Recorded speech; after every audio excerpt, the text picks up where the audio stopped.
மறந்தவதான் தூக்கி எடுத்து என்ன தோள் சுமந்து காத்தவதான் தூளி படுக்கையிட்டு தூங்க பாட்டு படிச்சவதான் தூசி துரும்பு பட்டா தவதறி துடிச்சவதான் நோய் நொடியில்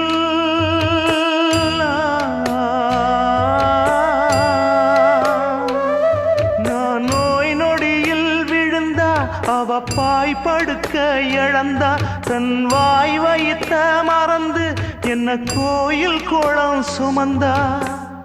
அன்னமே அன்னமே